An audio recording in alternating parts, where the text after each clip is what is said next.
আসসালামু আলাইকুম বন্ধুরা, আমি মোহাম্মদ তৈয়বুর রহমান। তো ইতিমধ্যে শুনেছেন এই ২-৩ দিন ভাইরাল হয়েছে বিষয়টা যে বাংলাদেশের একজন নামকরা আলেম তিনি কিন্তু টিকটকার হয়েছেন। তিনি তার ওয়াজ নসিহত বাদ দিয়ে এখন কিন্তু তিনি তিনি মনস্থির করেছেন যে তিনি সিনেমা করবেন। তো এই যে এই বিষয়টা আসলেই একটা ঘৃণিত কাজ। আপনাদেরও মনে হয় সেটাই বলবেন মন থেকেই। তো দেখেন এটা কিন্তু বিভিন্ন সোশ্যাল মিডিয়ায় আজ ২-৩ দিন ঝড় তুলছে। তো বাংলাদেশে কিন্তু one of the most viral topic এটা। তো সবাই জানেন যে সেই বক্তা কিন্তু ইতিমধ্যে বিভিন্ন জায়গায় তার মনের যে অপিনিয়ন তিনি কিন্তু ব্যক্ত করেছেন। তো সবাই জানার চেষ্টা করেছে কেন তিনি এই জঘন্যতম কাজটি করলেন। তো আ তিনি কিন্তু তার মূল যে থিম, মূল যে টপিক সেটা কিন্তু একটু আড়াল করার চেষ্টা করেছেন। তারপরেও কিন্তু তার আনুষঙ্গিক যে কথাবার্তা সেটাতে কিন্তু বোঝাই যায় যে তিনি কোনো মেয়ের কারণে তিনি এই কাজটি করেছেন।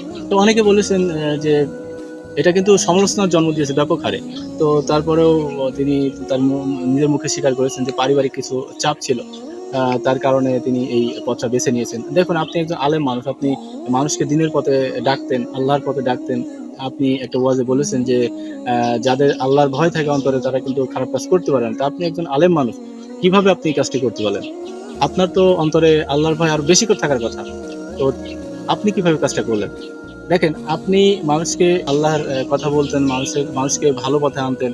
আপনি যদি এভাবে খারাপ পথে চলে যান, তাহলে আপনার দেখাদেখি বা আপনার ওয়াজ নসিহত যারা শুনতো, আপনার কথা মতো যারা চলতো, তারা কিন্তু বিগড়ে যাবে। সমাজের অন্য যারা আলেম আছে তাদের প্রতি একটা খারাপ ধ্যান ধারণা তাদের জন্ম নিবে।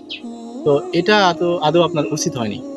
তো আশা করি আপনি আবার আপনার ভুল বুঝতে পেরে আল্লাহর পথে ফিরে আসবেন। আপনি আবার সেই আপনার ওয়াজ নসিহত করবেন। দেখুন আল্লাহর কাছে মাফ চাইলে কিন্তু আল্লাহ ক্ষমা করেন। ১৪৫০ বছর আগে কিন্তু আমাদের নবী বলেছিলেন যে আ এমন একটা যুগ আসতে চলেছে যেখানে আ দিনের বা দুনিয়ার দামে মানুষ হচ্ছে জান্নাতকে বিক্রি করবে। তো বর্তমানে কিন্তু বিভিন্ন কার্যকলাপ এই সমাজে দেখছেন বা সমাজের মানুষ করছে। তো এটা কিন্তু সেই হাদিসের সাথে মিলে যাচ্ছে অনেকটাই।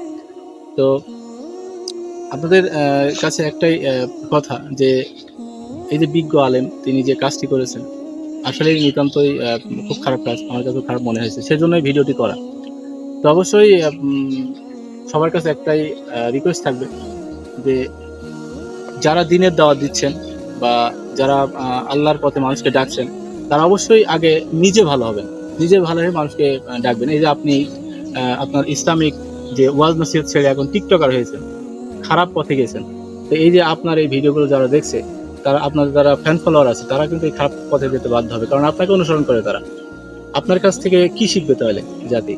অবশ্যই এই কথাটা মাথায় রাখবেন এবং আশা করি আপনার বোধোদয় হবে আল্লাহ আপনাকে হেদায়েত দান করবেন। আবার আপনি ভালো পথে আসবেন।